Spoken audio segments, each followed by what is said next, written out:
ലോകത്തിലെ ഏറ്റവും ക്രൂരമായ ശിക്ഷാരീതി വധശിക്ഷയാണെന്നാണ് നമ്മളിൽ അധികം ആളുകളും കരുതിയിട്ടുള്ളത്. എന്നാൽ കുറ്റവാളികളെ കുറ്റം സമ്മതിക്കാനായിട്ട് ഇറാൻ, ചൈന പോലുള്ള രാജ്യങ്ങൾ കൊണ്ടുപോയിരുന്നത് ജയിലറക്കുള്ളിലാണ്. എന്നാൽ ആ ജയിലുകൾക്കുള്ളിൽ എത്തിയാൽ എങ്ങനെയെങ്കിലും ഒന്ന് മരണപ്പെട്ടാൽ മതി എന്നായിരിക്കും ആ കുറ്റവാളികളുടെ ഒരേ ഒരു ആഗ്രഹം. കാരണം അത്രയും ശാരീരികമായി മാനസികവും പീഡനവുമാണ് മാസങ്ങളോളം അവർ അവിടെ അനുഭവിക്കുന്നത്. ഇത്തരത്തിലുള്ള ശിക്ഷാരീതികളിൽ ഒന്നാമതായിട്ട് വരുന്നത് വൈറ്റ് റൂം ടോർച്ചർ. കുറ്റവാളികൾക്ക് ശാരീരികമായ പരിക്കുകൾ ഒന്നും ഏൽപ്പിക്കാതെ മാനസികമായി തകർക്കാൻ ഉപയോഗിക്കുന്ന ഒരു ശിക്ഷാ രീതിയാണ് വൈറ്റ് റൂം ടോർച്ചർ.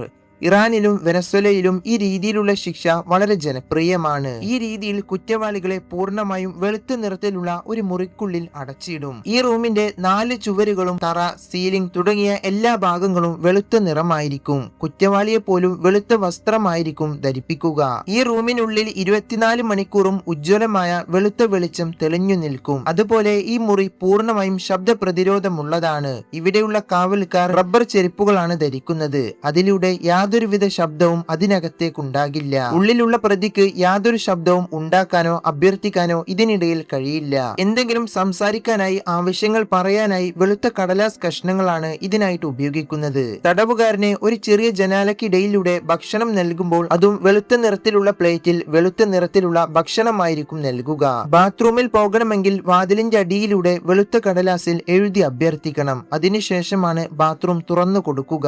ആ ബാത്റൂമിലെ എല്ലാ കാര്യങ്ങളും വെളുത്ത നിറമായിരിക്കും. ആദ്യത്തെ കുറച്ചു ദിവസങ്ങൾ കുറ്റവാളിക്ക് ഇത് അല്പം അസ്വാഭാവികമായി തോന്നും. എന്നാൽ ദിവസങ്ങളോളം വെളുത്ത നിറമല്ലാതെ മറ്റൊന്നും കാണാൻ കഴിയാതെ വരുമ്പോൾ കുറ്റവാളിയുടെ മാനസികാവസ്ഥ തകരാൻ തുടങ്ങും. ഇത് ഒരുതരം കഠിനമായ ഇന്ദ്രിയ വഞ്ചനയാണ്. ഈ മുറിയിൽ നിറങ്ങളില്ല, മണമില്ല, കാഴ്ചകളില്ല. സ്വാഭാവികമായും എവിടെ നോക്കിയാലും വെളുത്ത നിറം മാത്രം. സമയം നോക്കാനായി ഒരു ക്ലോക്ക് പോലുമില്ല. താൻ എത്ര ദിവസമായി ഇവിടെ ഉണ്ടെന്നോ ഏത് സമയത്താണ് ഭക്ഷണം നൽകുന്നതെന്നോ അയാൾക്ക് ഒരിക്കലും അറിയാൻ സാധിക്കില്ല. സംസാരിക്കാൻ ഒരു കൂട്ടുപോലും ആരുമില്ല. പതുക്കെ പതുക്കെ തടവുകാരനിൽ കഠിനമായ ഏകാന്തതയും നിരാശയും ഉത്കണ്ഠവും വർദ്ധിച്ചു വരാൻ തുടങ്ങും. മാസങ്ങളോളം ഇങ്ങനെ കഴിയുമ്പോൾ ഒരു ഘട്ടത്തിൽ അയാൾക്ക് സ്വന്തം വ്യക്തിത്വം തന്നെ നഷ്ടപ്പെട്ടു തുടങ്ങും. അതുവഴി അയാളുടെ ശരീരം മുഴുവൻ ഹാലൂസിനേഷൻ എന്ന പ്രക്രിയയിൽ വീണിട്ടുണ്ടാകും. എന്തിനേറെ പറയുന്നു, കുറ്റവാളിയുടെ സ്വന്തം നിഴലിനോട് പോലും ഭ്രാന്തനെ പോലെ സംസാരിക്കാൻ തുടങ്ങും. ഇറാനിൽ സർക്കാരിനെതിരെ സംസാരിക്കുന്ന മാധ്യമ പ്രവർത്തകരെയാണ് ഈ വൈറ്റ് റൂമിൽ പൊതുവെ പീഡിപ്പിക്കുന്നത്. 2004 അമീർ ഫക്ര എന്ന മാധ്യമ പ്രവർത്തകനെ ഏകദേശം 8 മാസത്തോളം ഈ വൈറ്റ് റൂമിൽ തടവിലിട്ടിരുന്നു. ഒടുവിൽ ജീവനോടെ പുറത്തേക്കിറക്കിയ അദ്ദേഹത്തിന് ഭയാനകമായ മാനസികാഘാതത്തിൽ നിന്ന് അദ്ദേഹത്തിന് ഇന്നേ വരെ പുറത്തു കടക്കാൻ കഴിഞ്ഞിട്ടില്ല. ഇന്നും വെളുത്ത നിറം കണ്ടു കഴിഞ്ഞാൽ അയാൾക്ക് വലിയ പേടിയാണ്. രണ്ടാമതായിട്ട് വരുന്നത് ടൈഗർ ചെയർ. മധ്യകാലഘട്ടത്തിൽ കുറ്റവാളികളെ കൊണ്ട് കുറ്റം സമ്മതിപ്പിക്കുന്നതിനായി ഒരു പ്രത്യേക പീഡന ഉപകരണം രൂപകൽപ്പന ചെയ്തിരുന്നു. അതിന്റെ പേരാണ് ചെയർ ടോർച്ചർ. സാധാരണയായി ഇവ ഇരുമ്പ് കൊണ്ടോ മരം കൊണ്ടോ ആണ് നിർമ്മിക്കുന്നത്. ഈ കസേരയുടെ സീറ്റ്, പുറംഭാഗം, കാലുകളുടെ സപ്പോർട്ട് എന്നിവ 100 കണക്കിന് മൂർച്ചയുള്ള ആണികളാൽ മൂടിയിട്ടാകും ഉണ്ടായിരിക്കുക. ഇതിനുശേഷം കുറ്റവാളിയെ കൊണ്ടുവന്ന് ഈ കസേരയിൽ ഇരുത്തി ചോദ്യം ചെയ്യൽ തുടങ്ങും. അയാൾ കുറ്റം സമ്മതിച്ചില്ലെങ്കിൽ കസേരയിലെ ബെൽറ്റുകൾ കൊണ്ട് അയാളുടെ ശരീരം മുറുക്കും. വേദന സഹിക്കാൻ കഴിയാതെ കുറ്റവാളി കുറ്റം സമ്മതിക്കാൻ നിർബന്ധിതനാകും. നിലവിൽ ചൈനയിലും ഈ ക്രൂരമായ ശിക്ഷാരീതി നിലവിലുണ്ട്. ഈ കസേരകൾ സ്റ്റീൽ കൊണ്ടാണ് അധികവും നിർമ്മിച്ചിരിക്കുന്നത്. കുറ്റവാളികൾക്ക് ചലിക്കാൻ കഴിയാത്ത വിധം മെറ്റൽ ക്ലാമ്പുകൾ ഇത് നിലത്തുറപ്പിച്ചിട്ടുണ്ടാകും. ചൈനീസ് പോലീസുകാർ തടവുകാരെ ചോദ്യം ചെയ്യാനും ശിക്ഷിക്കാനും വേണ്ടിയാണ് ഈ കസേര പൊതുവെ ഉപയോഗിക്കുന്നത്. കുറ്റവാളികളെ ഈ കസേരയിൽ മണിക്കൂറുകളോളം അല്ലെങ്കിൽ ആഴ്ചകളോളം വരെ ഇരുത്താറുണ്ട്. ഒരേ അവസ്ഥയിൽ നിരന്തരം മണിക്കൂറുകളോളം, ദിവസങ്ങളോളം കുറ്റവാളികളെ ഇങ്ങനെ ഇരുത്തുന്നത് കാരണം അവരുടെ ശരീരത്തിലെ പേശികളിലും എല്ലുകളിലും കഠിനമായ സമ്മർദ്ദം ഉണ്ടാകുന്നു.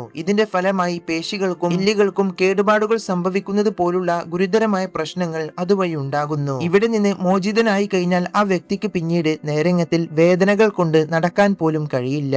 മൂന്നാമതായിട്ട് വരുന്നത് എക്സ്ട്രീം ടെമ്പറേച്ചർ. മനുഷ്യ ശരീരം അമിതമായ ചൂടോ കഠിനമായ തണുപ്പോ താങ്ങാൻ തക്കവണ്ണമല്ല സൃഷ്ടിക്കപ്പെട്ടിട്ടുള്ളത്. എന്നാൽ ഇന്നും ലോകത്ത് ചില രാജ്യങ്ങളിൽ കുറ്റവാളികളെ ഇത്തരത്തിലുള്ള കഠിനമായ ചൂടിൽ നിർത്തി ശിക്ഷിക്കാറുണ്ട്. ഈജിപ്തിലും റഷ്യയിലും ഈ ശിക്ഷാരീതി ഇന്നും വളരെ ജനപ്രിയമാണ്. വേനൽക്കാലത്ത് ഈജിപ്തിലെ താപനില ഏകദേശം 40 മുതൽ 50 ഡിഗ്രി സെൽഷ്യസിൽ വരെ ഉയരാറുണ്ട്. ഈ സമയത്ത് ഈജിപ്തിലെ ചില ജയിലുകൾക്കുള്ളിൽ കുറ്റവാളികളുടെ കഷ്ടപ്പാട് കൂട്ടാൻ വേണ്ടി അവരെ കടുത്ത ചൂടുള്ള സെല്ലുകളിൽ അടക്കുന്നു. താപനില വർദ്ധിപ്പിക്കാൻ വേണ്ടി സെല്ലിനുള്ളിൽ വീണ്ടും ഹീറ്ററുകൾ ഉപയോഗിച്ച് ചൂട് ഉയർത്തും. ജയിലിനുള്ളിലെ താപനില എത്രത്തോളം ആണെന്ന് ചോദിച്ചു കഴിഞ്ഞാൽ അവരുടെ ശരീരം തീയിൽ വെന്തുരുകുന്നത് പോലെയായിരിക്കും കുറ്റവാളികൾക്ക് തോന്നുക. ഈ ജയിലിനുള്ളിൽ ഫാനോ വെളിച്ചമോ ഒന്നും ഉണ്ടാകില്ല. ശ്വസിക്കാനായിട്ടുള്ള വായുവിന് മാത്രം ചെറിയൊരു ഗ്യാപ്പ് ഇട്ടിട്ടുണ്ടാകും. അവർക്ക് കൂടുതൽ വേദന അനുഭവപ്പെടാൻ വേണ്ടി കുടിക്കാൻ പോലും ചൂടുവെള്ളമാണ് നൽകുക. ഇത് മാത്രമല്ല, റഷ്യയിലെ സൈബീരിയൻ താപനില -50 ഡിഗ്രി മുതൽ -60 ഡിഗ്രി സെൽഷ്യസിൽ വരെ താഴാറുണ്ട്. റഷ്യയിലുള്ള തടവുകാരെ ജാക്കറ്റോ ഷൂസോ ഇല്ലാതെ മണിക്കൂറുകളോളം മഞ്ഞിന് മുകളിൽ നിർത്തും. ഇങ്ങനെ നിർത്തുന്ന കുറ്റവാളികൾക്ക് തീരെ കട്ടിയില്ലാത്ത വസ്ത്രങ്ങൾ ധരിപ്പിച്ച് ചെറിയ കൂട്ടിൽ അടക്കുന്നു. അവിടെ നിന്നുകൊണ്ട് അവർക്ക് തുറന്ന ആകാശം മാത്രം മുകളിലേക്ക് നോക്കിയാൽ കാണാം. തണുപ്പ് കാരണം അവരുടെ ശരീരം എത്രത്തോളം മരവിക്കുമെന്നാൽ അവർക്ക് കൃത്യമായി ഒന്നനങ്ങാൻ പോലുമുള്ള ശേഷി ശരീരത്തിനുണ്ടാവില്ല. ഇതിൽ നിന്ന് പുറത്തു വിടുന്ന സമയത്ത് കുറ്റവാളികൾക്ക് ഒരടി പോലും നടക്കാനുള്ള ശേഷി തണുത്തുറഞ്ഞിട്ട് ഉണ്ടാവില്ല. നാലാമതായിട്ട് വരുന്നത് ഫ്ലോഗിംഗ് അഥവാ മലയാളത്തിൽ പറയുകയാണെങ്കിൽ ചാട്ടവാറടി. ആദ്യകാലത്ത് ആരെങ്കിലും പൊതുവെ അറബ് രാജ്യങ്ങളിൽ കുറ്റം ചെയ്തു കഴിഞ്ഞാൽ എല്ലാവരുടെയും മുന്നിൽ കൊണ്ടുപോയി ചാട്ടവാറടി നൽകി ശിക്ഷിക്കാറുണ്ടായിരുന്നു. എന്നാൽ ഇന്നും ലോകത്ത് ഇപ്പോഴും ചില അറബ് രാജ്യങ്ങളിൽ ഈ ശിക്ഷാ രീതി നിലവിലുണ്ടെന്ന് പറഞ്ഞാൽ നിങ്ങൾ വിശ്വസിക്കുമോ? Saudi Arabia, Sudan, Iran, Indonesia എന്നിവിടങ്ങളിലാണ് ഫ്ലോഗിംഗ് ശിക്ഷാ രീതി ഇന്നും വളരെ ജനപ്രിയമാണ്. പ്രത്യേകിച്ച് സൗദി അറേബ്യയിൽ ചാട്ടവാറടി വളരെ ജനപ്രിയമായ ഒരു ശിക്ഷാ രീതിയാണ്. ഗുരുതരമായ എന്തെങ്കിലും കുറ്റകൃത്യങ്ങൾ ചെയ്ത പ്രതികളെ സൗദി അറേബ്യയിൽ എല്ലാവരുടെയും മുന്നിൽ വെച്ച് തലയറുത്ത് ശിക്ഷിക്കാറുണ്ട്. എന്നാൽ ഇതിനിടയിൽ കുറ്റവാളികൾ അവിഹിത ബന്ധം പുലർത്തുകയോ മദ്യം കഴിക്കുകയോ ഏതെങ്കിലും നിരപരാധിയായ ആളുകൾക്കെതിരെ വ്യാജ ആരോപണം ഉന്നയിക്കുകയോ അല്ലെങ്കിൽ ഇസ്ലാം മതത്തെ പരിഹസിക്കുകയോ ചെയ്തു കഴിഞ്ഞാൽ അയാളെ പൊതുസ്ഥലത്തേക്ക് കൊണ്ടുപോകും. അവിടെ കൂടി നിൽക്കുന്ന എല്ലാവരുടെയും മുന്നിൽ വെച്ച് അയാളെ ചാട്ടവാറുകൾ കൊണ്ട് ശരീരത്തെ കടിക്കും. ഈ ശിക്ഷ സുഡാനിലാണെങ്കിൽ കുറ്റവാളിയുടെ ശരീരത്തിൽ നിന്ന് ചോര വരുന്നത് വരെ അടിച്ചുകൊണ്ടിരിക്കും. അതേസമയം ഇന്തോനേഷ്യയിൽ കുറ്റവാളികളെ ചെറുതായിട്ടാണ് അടിക്കുന്നത്. ശരീരത്തിൽ മുറിവുകളോ പാടുകളോ വീഴാതിരിക്കാൻ അവർ പ്രത്യേകം ശ്രദ്ധിക്കാറുണ്ട്. യഥാർത്ഥത്തിൽ ഈ രീതിയിലുള്ള ശിക്ഷ നൽകുന്നതിന്റെ പ്രധാന ഒരു ലക്ഷ്യം എന്ന് പറയുന്നത് കുറ്റവാളിയെ എല്ലാവരുടെയും മുന്നിൽ വെച്ച് വേദനാജനകമായി അപമാനിക്കുക എന്നതാണ്. അഞ്ചാമതായിട്ട് വരുന്നത് ഡ്രീപ്പ് വാട്ടർ ടോർച്ചർ. ഇവിടെ കുറ്റവാളിയെ മർദ്ദിക്കാൻ ഉപയോഗിക്കുന്ന വളരെ പ്രശസ്തമായ ഒരു രീതിയായിരുന്നു ഡ്രീപ്പ് വാട്ടർ ടോർച്ചർ. ഈ രീതിയിൽ കുറ്റവാളിയെ ഒരു ഇരുണ്ട മുറിയിലേക്ക് കൊണ്ടുപോയി ഒരു മേശപ്പുറത്ത് കിടത്തുന്നു. അതിനുശേഷം തടവുകാരന്റെ കൈകളും കാലുകളും ശക്തമായി കെട്ടിയിടും. അയാളുടെ തല അങ്ങോട്ടും ഇങ്ങോട്ടും തിരിക്കാതിരിക്കാനായിട്ട് ഒരു ക്ലാമ്പ് ഉപയോഗിച്ച് ഉറപ്പിച്ചു നിർത്തും. ഇതിലൂടെ കുറ്റവാളിക്ക് അയാളുടെ തല ഒരു ഇഞ്ച് പോലും ചലിപ്പിക്കാനോ അനക്കാനോ കഴിയില്ല. പിന്നീട് തടവുകാരന്റെ തലക്ക് തൊട്ട് മുകളിലായി കുറച്ച് അകലെയായി തണുത്ത വെള്ളം നിറച്ചിട്ടുള്ള ഒരു പാത്രം തൂക്കിയിടും. ഇതൊരു സാധാരണ പാത്രമാണെങ്കിലും ഇതിന്റെ അടിഭാഗത്തായിട്ട് താഴത്തെ ഭാഗത്തായിട്ട് വളരെ ചെറിയൊരു സുഷിരം, ചെറിയൊരു ഹോൾ ഉണ്ടായിരിക്കും. ഈ തുള എത്രത്തോളം ചെറുതാണെന്നാൽ അതിലൂടെ ഓരോ തുള്ളി വെള്ളം വീതം കൃത്യമായ സമയക്രമമില്ലാതെ താഴേക്ക് ഇറ്റു വീണു കൊണ്ടിരിക്കും. ഈ ജലത്തുള്ളികൾ ഇങ്ങനെ തടവുകാരന്റെ നെറ്റിയുടെ കൃത്യം നടുഭാഗത്തേക്കായിട്ടാണ് വന്ന് വീഴുക.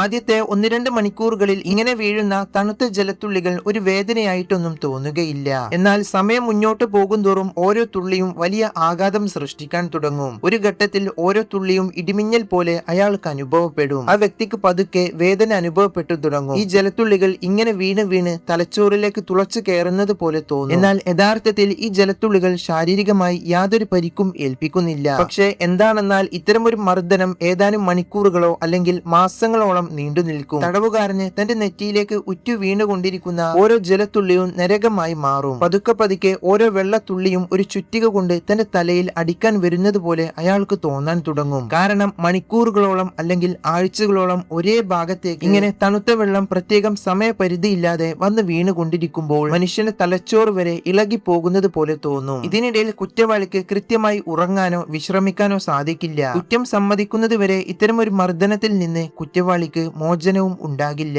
സത്യത്തിൽ ഈ രീതിയിൽ നമ്മൾ പൈപ്പ് തുറന്നു കഴിഞ്ഞാൽ അതിൽ നിന്ന് വെള്ളം വരുന്നത് പോലെ ഒരേ താളത്തിലല്ല ഇതിൽ നിന്ന് വെള്ളം വീഴുന്നത്. അങ്ങനെയാണെങ്കിൽ തടവുകാരന് ഒരുപക്ഷെ അതിനോട് പൊരുത്തപ്പെട്ടു പോകാമായിരുന്നു. ഇവിടെ ഓരോ ഓരോ തുള്ളിയും പ്രതീക്ഷിക്കാത്ത സമയത്താണ് നെറ്റിയിലേക്ക് ഒരേ ഭാഗത്തേക്ക് വീണുകൊണ്ടിരിക്കുക. തടവുകാരന് ഓരോ ജലത്തുള്ളിയും രൂപപ്പെടുന്നത് നേരെ നോക്കിയിരിക്കും. അതെപ്പോഴാണ് തന്റെ മേൽ വീഴുക എന്ന് കാത്തിരിക്കും. മാസങ്ങളോളം ഈ പ്രക്രിയ തുടരുമ്പോൾ തടവുകാരന് ഒടുവിൽ ഭ്രാന്ത് വരെ പിടിക്കാൻ സാധ്യതയുണ്ട്. കാരണം തന്റെ തല മറ്റൊരു ഭാഗത്തേക്ക് തിരിക്കാനോ ചലിപ്പിക്കാനോ പോലും അയാൾക്ക് സാധിക്കില്ല.